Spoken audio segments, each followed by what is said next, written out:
বন্ধু এইরকম ভাবে 10 মাস 10 দিন যাওয়ার পরে তুমি যখন দুনিয়ার মধ্যে আসবা, মা সহ্য করতে পারছে না। মা তোমার চেহারাটা যখন দেখছে, দেখার পরে মায়ের সমস্ত জ্বালা নিবারণ হয়ে গেছে। বন্ধু মা বাবা কেমন জিনিস, যেই মা 10 মাস 10 দিন আপনারে গর্ভের মধ্যে রাখলো, গর্ভের মধ্যে রাখার পরে রে, যেই মা কোনোদিন ভালো জিনিস খাইতে পারে নাই, আমার বন্ধু আরামে ঘুমাইতে পারে নাই, ডাইন কাঁধে যায় মায়ের কষ্ট, বাম কাঁধে যায় মায়ের কষ্ট, মায়ে কোনো জায়গায় হাঁটতে পারে না, কোনো কিছু রান্না করতে পারে না, মাঘ মায়া শীতের মধ্যে মা সন্তানকে সুস্থ রাখতে গিয়া, গর্ভের সন্তানকে ভালো রাখতে গিয়া মা জীবনে কি শরীরের মধ্যে সুখ দেই নাই, মনের মধ্যে কোনো আনন্দ দেই নাই।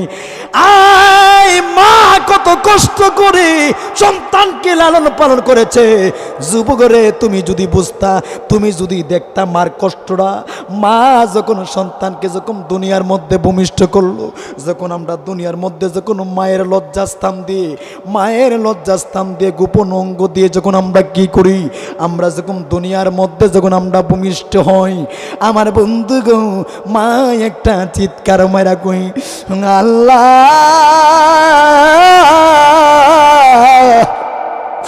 আমারে নিয়ে যাও, আমার সন্তানের নিও না।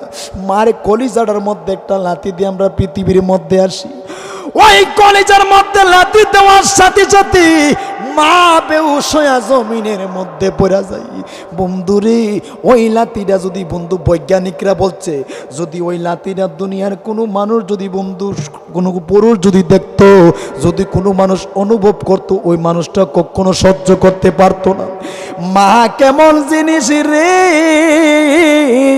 ওই মা 10 মাস 10 দিন গর্ভে রাখছে, তোমারে কি করছে, এই গর্ভের মধ্যে আল্লাহ পাকের কুদরতের মাধ্যমে তোমাকে ভিতরের মধ্যে আল্লাহ তোমারে বাঁচায়া রাখছে, আল্লাহ তোমাকে গর্ভের মধ্যে সুস্থ রাখছে, আল্লাহ তোমাকে নিরাপত্তার মধ্যে রাখছে। আমার আল্লাহ কত দয়ালু, আমার আল্লাহ কত রহমান রাহিম। বন্ধু এইরকম ভাবে 10 মাস 10 দিন যাওয়ার পরে তুমি যখন দুনিয়ার মধ্যে আসবা, মা সহ্য করতে পারছে না। মা তোমার চেহারাটা যখন দেখছে, দেখার পরে মায়ের সমস্ত জ্বালা নিবারণ হয়ে গেছে। বন্ধু মা বাবা কেমন জিনিস, আমার আল্লাহ পাক রব্বুল আমিন 6666 আয়াতের মধ্যে আমার নবীর ব্যাপারে যেমন কথা বলেছেন, আমার আল্লাহ যেমন করে ওলিদের ব্যাপারে কথা বলেছেন, আমার আল্লাহ পাক রব্বুল আমিন ওই পবিত্র কোরআন শরীফের মধ্যে আমার আল্লাহ কি ওই জায়গার মধ্যে মা বাবার ব্যাপারেও কথা বলেছেন। আমার আল্লাহ ডাক দিয়ে বলে, বিসমিল্লাহির রহমানির রহিম, ওয়াকাদা রাব্বুকা আল্লা তা'বুদু ইল্লা ইয়্যাহু ওয়া বিল ওয়ালিদাইনি ইহসান। বন্ধু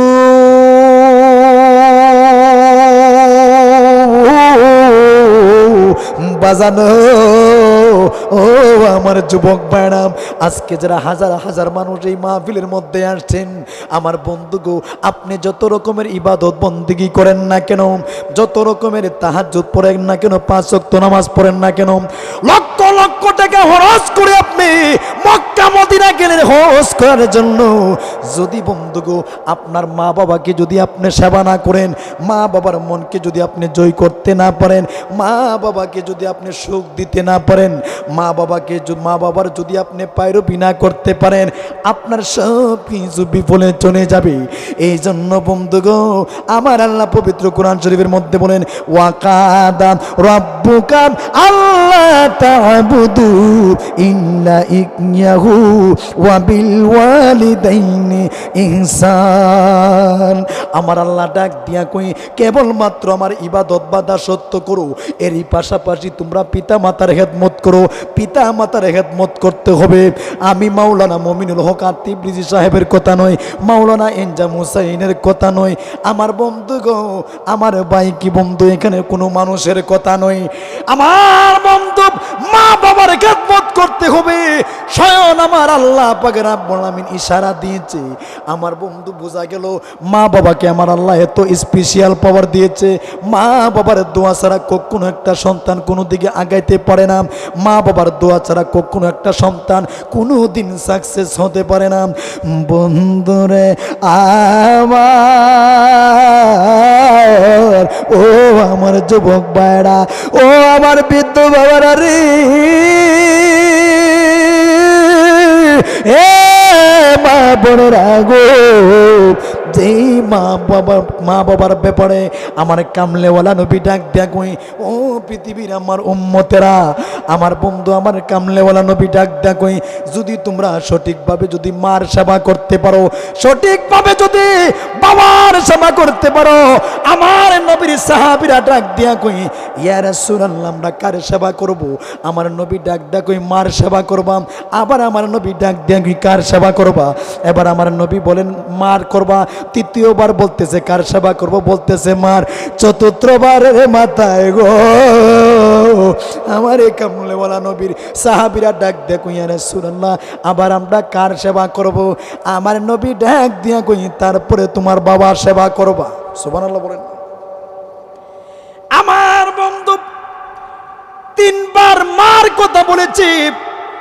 বোঝা গেল এখানের মধ্যে একটা হাকিকত আছে, বোঝা গেল এখানে মার মধ্যে একটা রহস্য রয়ে গেছে। কেন বন্ধু?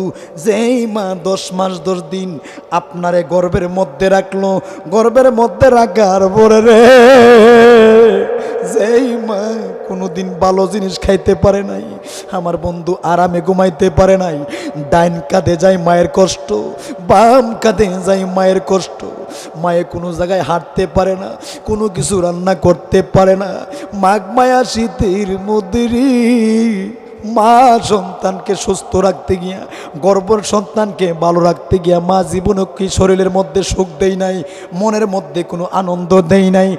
আয় মা কত কষ্ট করে সন্তানকে লালন পালন করেছে। যুবকরে তুমি যদি বুঝতা, তুমি যদি দেখতা মার কষ্টটা, মা যখন সন্তানকে যখন দুনিয়ার মধ্যে ভূমিষ্ঠ করলো, যখন আমরা দুনিয়ার মধ্যে যখন মায়ের লজ্জাস্থান দিয়ে, মায়ের লজ্জাস্থান দিয়ে গোপন অঙ্গ দিয়ে যখন আমরা কি করি, আমরা যখন দুনিয়ার মধ্যে যখন আমরা ভূমিষ্ঠ হই, আমার বন্ধু গো মা একটা চিৎকার মারা কই, আল্লাহ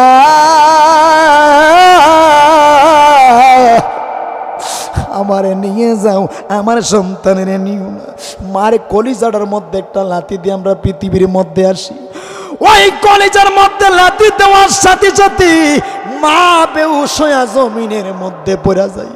বন্ধুরে ওই লাথিটা যদি বন্ধু বৈজ্ঞানিকরা বলছে, যদি ওই লাথিটা দুনিয়ার কোনো মানুষ যদি বন্ধু কোনো পুরুষ যদি দেখতো, যদি কোনো মানুষ অনুভব করতো, ওই মানুষটা কখনো সহ্য করতে পারতো না। মা কেমন জিনিস রে,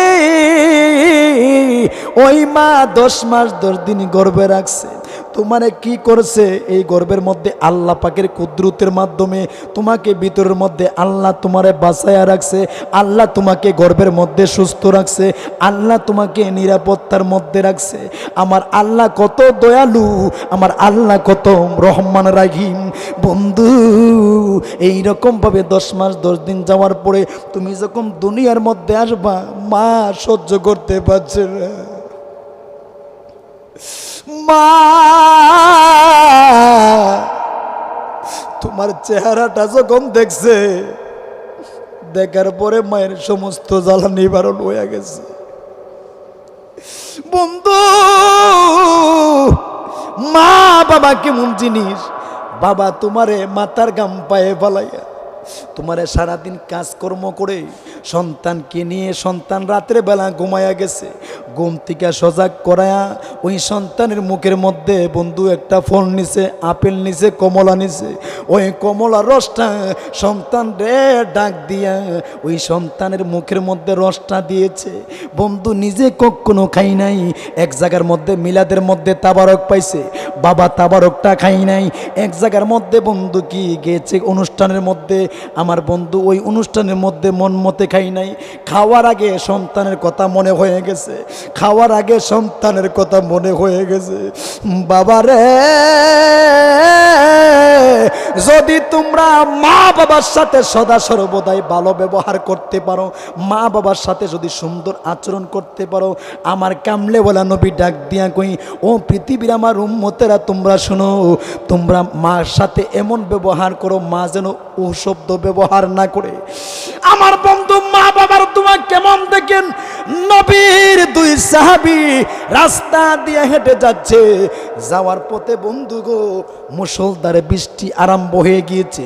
যখন বৃষ্টি পড়তেছে, এবার সাহাবীরা দেখবেন আমরা যখন কোনো জায়গার মধ্যে যখন বিপদে পড়ে যাই, রাস্তার মধ্যে যখন বৃষ্টি আসে, আমরা কোনো বাড়ির মধ্যে আশ্রয় নেই, ওই বাড়িতে নিয়ে আমরা নিরাপত্তা হয়ে ওই জায়গার মধ্যে দাঁড়িয়ে থাকি।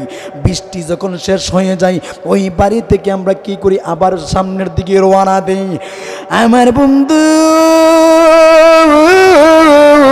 ও আমার বাজানেরা গো, এইরকম ভাবে বন্ধু নবীর সাহাবীরা যখন যাইতে লাগলো, যাইতে যাইতে একটা আউর জায়গার মধ্যে যখন গেলেন, আউর জায়গার মধ্যে যাওয়ার পরে এক বৃষ্টির জন্য কোনো দিকে যেতে পারছেন না। এবার গর্তের মধ্যে দুই সাহাবী গর্তের ভিতরে লুকায়া গেলেন। গর্তের ভিতরে যখন গেলেন, আল্লাহর কুদরত তো বোঝা যায় না, আল্লাহর খেলা মেলা তো বোঝা যায় না। আমার আল্লাহ পাক রব্বুল আমিন কুদরতের খেলা কেমন দেখেন, ওই গুহার ভিতরে যখন গেলেন, যাওয়ার পরে কুদরতিভাবে একটা পাথর আসা গুহাটাকে যখন ডেকে ফেললেন, ডেকে ফেলার পরে গো এবার সাহাবীরা তো ভিতরের মধ্যে একটা আশ্চর্যজনক হতাশা হয়ে গেলেন। এবার কিভাবে গর্তের ভিতর থেকে বাইর হবেন, কোনো দিক দিয়ে কোনো চিন্তা ভাবনা করে দিক নির্দেশনা পাচ্ছে না। আমার বন্ধু ও আমার যুবক ভাইরা, ও আমার দেশে প্রবাসের ভাইরা গো, গভীর মনোযোগ দেখবেন। মা বাবার দোয়া থাকলে আল্লাহ কত বিপদ থেকে বাঁচায়া রাখে। এক সাহাবী আরেক সাহাবীরে বলতেছে, বাইরে আমরা যে এখন বিপদের মধ্যে পড়ছি, সুবহানাল্লাহ বলেন, আমরা যে এখন বিপদের মধ্যে পড়েছি, এখন কিভাবে আমরা বিপদ থেকে উদ্ধার হব, কোনো দিক দিয়ে কোনো দিক কিছু তো পাচ্ছি না, খেয়াল করে পাচ্ছি না। এবার একজন সাহাবী আরেকজনকে বলতেছে, ভাই দেখো তোমার মধ্যে এমন কোনো ভালো কোনো আমল আসেনি, এমন কোনো আধ্যাত্মিক কোনো আমল আসেনি, এমন কোনো গভীর কোনো আমল আসেনি যে এই আমলটারে খেয়াল করে আল্লাহর কাছে দোয়া করলে আল্লাহ পাক রব্বুল আমিন কি করবে, পাথরটা গুহার থেকে সরাইয়া, মুখ থেকে সরাইয়া দিবে। এক ভাই আরেক ভাইরে কই, ভাই রে আমার কোনো আমল নাই, আমার তো এরকম কোনো ভালো আমল নাই। আরেক ভাইয়ের ডাক দিয়ে বলতেছে, ভাই আমার একটা আমলের কথা মনে হয়েছে। এক ভাই বলতেছে, ভাই কি আমলের কথা মনে হয়েছে বলো না। ভাই আমার মা যখন আমার এই ঘরের মধ্যে বসবাস করত, আমার পরিবার আছে, আমার স্ত্রী আছে, আমার সন্তানাদি আছে, আমার একটা বকরি ছিল, ওই বকরিটা থেকে দুধ দোহন করে, বকরিটা থেকে দুধগুলা দোহন করে আমি কি করতাম, আমার সন্তানে দুধের জন্য কান্নাকাটি করত।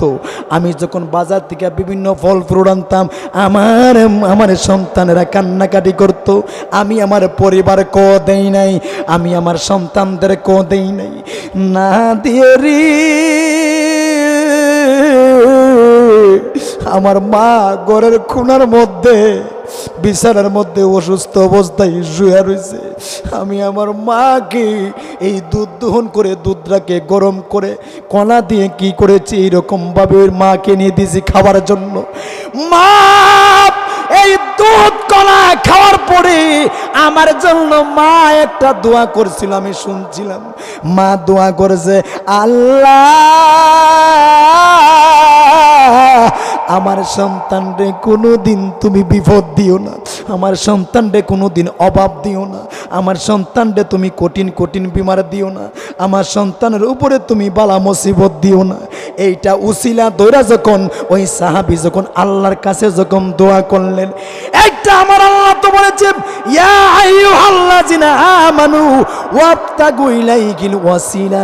হে ঈমানদার নরনারীরা, তোমরা যখন উসিলার মাধ্যমে আমি আল্লাহকে যখন তালাশ করবা, ওলি আল্লাহ হচ্ছে উসিলা, মা বাবা হচ্ছে উসিলা, আমার কামলেওয়ালা নবী হচ্ছে উসিলা, পীর মুর্শিদ হচ্ছে উসিলা। এই উসিলা ধরে যখন সাহাবীরা যখন আল্লাহর কাছে যখন দোয়া করলেন, দোয়া করার সাথে সাথে ওই গুহার মধ্যে যে পাথরটা ছিল, সাথে সাথে ওই গুহার পাথরটা সরে গিয়েছে। বলেন সুবহানাল্লাহ। এই জন্য বন্ধু, আপনারা যারা যেখানের মধ্যে থাকেন না কেন, আমার বন্ধু গো, মা বাবাকে খেয়াল রাখবেন, মা বাবার কথা মনে রাখবেন, মা বাবাকে এক্সট্রাভাবে একটু মনোযোগ দিয়ে রাখবেন, মা বাবার দিকে এক্সট্রাভাবে একটু খেয়াল রাখবেন। এই জন্য বন্ধু, মা বাবার দোয়া ছাড়া বিদেশে শান্তি থাকতে পারবেন না। যেই যেই সেক্টরের মধ্যে রয়েছেন, যেই যেই জেনারেশনের মধ্যে রয়েছেন, আমি প্রত্যেকটা যুবক ভাইদেরকে বলবো, তোমরা যতক্ষণ পর্যন্ত মা বাবার দোয়া না নিবা, লক্ষ লক্ষ টাকা ইনকাম করতে পারবা, কোটি কোটি টাকার মালিক হইতে পারবা, লক্ষ লক্ষ বার হজ করতে পারবা, তোমার এইগুলার মধ্যে কোনো বরকত থাকবে না, এইগুলার মধ্যে কোনো মর্তবা থাকবে না, আল্লাহ পাকের রহমত থাকবে না। এই জন্য বন্ধু, সদা সর্বদাই মার দিকে খেয়াল রাখবেন, সেদিকে লক্ষ্য রেখে বন্ধু আপনারা সবাই আমার জন্য দোয়া করবেন। আসসালামু আলাইকুম ওয়া রাহমাতুল্লাহি ওয়া বারাকাতুহু।